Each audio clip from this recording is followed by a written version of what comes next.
Hello అండి. అస్సలాముఅలైకుం. నమస్తే. Welcome to Shahnaz vlogs. ఈరోజు కొత్తగా వంట నేర్చుకునే వాళ్ళకి, అలానే బ్యాచిలర్స్‌కి ఈజీగా చికెన్ కర్రీని ఎలా ప్రిపేర్ చేసుకోవాలో చూపిస్తాను. ఈ కర్రీ చపాతీల్లోకి, రైస్‌లోకి చాలా బాగుంటుంది. మరి ఈ రెసిపీని ఎలా ప్రిపేర్ చేసుకోవాలో చూసేద్దామా? ముందుగా అక్కడ నేను ఒక హాఫ్ కేజీ చికెన్ని తీసుకొని నీట్‌గా వాష్ చేసి పెట్టుకున్నానండి. ఇప్పుడు ఇందులోకి ఒక టీ స్పూన్ సాల్ట్, పావు టీ స్పూన్ పసుపు, ఒక టేబుల్ స్పూన్ మిర్చి పౌడర్ వేసుకుంటున్నాను. కొంచెం ఘాటుగా ఉంటేనే చికెన్ కర్రీ అనేది చాలా టేస్టీగా ఉంటుంది. ఇప్పుడు ఒక టీ స్పూన్ అల్లం వెల్లుల్లి పేస్ట్ వేసుకొని ఈ చికెన్కి బాగా పట్టేలా కలుపుకోవాలి. ఒక నిమిషం పాటు ఈ విధంగా అల్లం వెల్లుల్లి పేస్ట్, సాల్ట్, మిర్చి పౌడర్ మొత్తము ఈ చికెన్కి బాగా పట్టేలా కలుపుకున్న తర్వాత మూత పెట్టేసి అరగంట సేపు పక్కన పెట్టుకోవాలి. ఇప్పుడు కర్రీలోకి మసాలాని ప్రిపేర్ చేసుకుందాము. 1 ఇంచు దాల్చిన చెక్క, 3 లవంగాలు, 2 యాలకులు, హాఫ్ టీ స్పూన్ జీలకర్ర, హాఫ్ టీ స్పూన్ సోంపు, హాఫ్ టీ స్పూన్ మిరియాలు, 1 టీ స్పూన్ ధనియాలు, 1 టీ స్పూన్ నువ్వులు, కొద్దిగా రాతి పువ్వు, 1 బిర్యానీ ఆకు, 5 ఎండుమిరపకాయలు, 10 బాదం పప్పులు తీసుకొని లో ఫ్లేమ్లో వీటిని 1 నిమిషం పాటు వేయించుకోవాలి. హై ఫ్లేమ్ మటుకు అస్సలు పెట్టొద్దండి.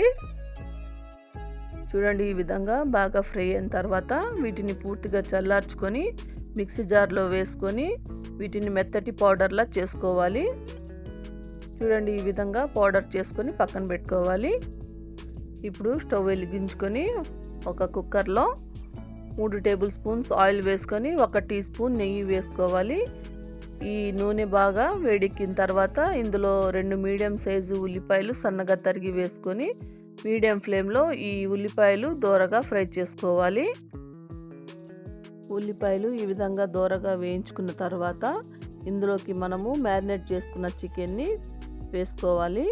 వేసుకొని ఈ ఉల్లిపాయలు ఈ చికెన్కి బాగా పట్టేలా బాగా కలుపుకోవాలి. చూడండి, ఈ విధంగా బాగా కలుపుకున్న తర్వాత ఇందులోకి 2 రెమ్మల కరివేపాకుని వేసుకోవాలి. కరివేపాకు వేయడం వల్ల మంచి ఫ్లేవర్ వస్తుందండి. ఈ కరివేపాకు కూడా ఇందులో బాగా కలిసేలా కలుపుకోవాలి. కలుపుకొని మూత పెట్టకుండా ఒక 10 నిమిషాలు ఈ విధంగా మధ్య మధ్యలో కలుపుకుంటూ ఉడికించుకోవాలి. ఇప్పుడు ఇందులోకి 2 మీడియం సైజు టమాటాలు సన్నగా తరిగి వేసుకొని ఈ టమాటాలు కూడా చికెన్లో బాగా కలిసేలా కలుపుకోవాలి. ఫ్లేమ్ని మీడియం ఫ్లేమ్లో పెట్టుకొని ఈ విధంగా బాగా టమాటాలు బాగా కలుపుకున్న తర్వాత మూత పెట్టేసి ఒక 10 నిమిషాలు లో ఫ్లేమ్లో ఉడికించుకోవాలి. 10 నిమిషాల తర్వాత మూత తీసి చూద్దాము. చూడండి, చికెన్లో నీళ్లు బాగా ఊరాయి కదా. ఇప్పుడు ఇందులోకి మనము గ్రైండ్ చేసి పెట్టుకున్న మసాలాని వేసుకుందాము. వేసుకొని ఒకసారి బాగా కలుపుకుందాము. మసాలా వేసిన తర్వాత ఫ్లేమ్ని అయితే లో ఫ్లేమ్లోనే పెట్టాలి. ఈ విధంగా బాగా కలుపుకున్న తర్వాత మూత పెట్టేసి మరో 2 నిమిషాలు ఉడికించుకుందాము. ఇలా 2 నిమిషాలు ఉడికించుకున్న తర్వాత చూడండి, గ్రేవీ అన్నది కొద్దిగా చిక్కగా ఉంది. ఇప్పుడు ఇందులోకి ఒక చిన్న టీ గ్లాస్ అంత నీళ్ళైతే నేను వేసుకుంటున్నాను. మీకు గ్రేవీ పల్చగా కావాలంటే ఇంకొంచెం ఎక్కువ నీళ్లు వేసుకోండి. కాదు చిక్కగా కావాలనుకుంటే చిన్న గ్లాస్ నీళ్లు వేసుకుంటే సరిపోతుంది.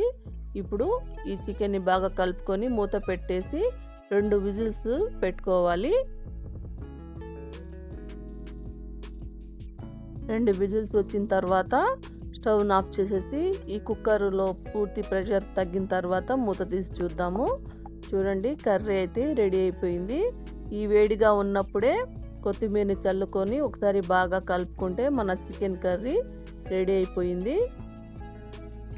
గ్రేవీ కొద్దిగా పల్చగా అని మీకు అనిపించింది అనుకోండి, స్టవ్ మీద పెట్టుకొని ఈ గ్రేవీ చిక్కగా వచ్చే వరకు మీడియం ఫ్లేమ్లో ఉడికించుకోండి.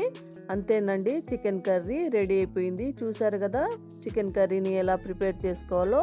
మరి మీరు కూడా ఈ రెసిపీని తప్పకుండా ట్రై చేస్తారని కోరుకుంటున్నాను. ట్రై చేసి మీకు ఎలా అనిపించిందో కామెంట్ సెక్షన్లో తెలపండి. ఈ వీడియో కనుక మీకు నచ్చినట్లయితే లైక్ చేయండి, షేర్ చేయండి. మరిన్ని టేస్టీ రెసిపీస్ కోసం నా ఛానల్ని సబ్స్క్రైబ్ చేసుకొని అలానే పక్కనే ఉన్న బెల్ ఐకాన్ని క్లిక్ చేయండి. Thank you.